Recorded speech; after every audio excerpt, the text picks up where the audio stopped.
Hello friends, do you feel loss of appetite?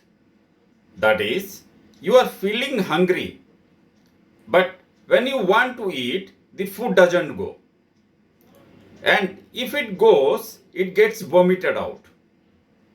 This happens mainly due to post fever effect or cough or indigestion. Now for this, a very simple home medicine given in Lakhman Mishra's Ghar Vaidya.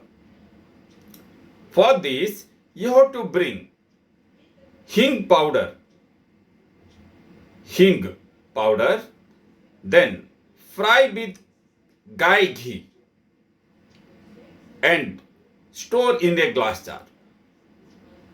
And bring saundav lavan, make powder and keep in a container.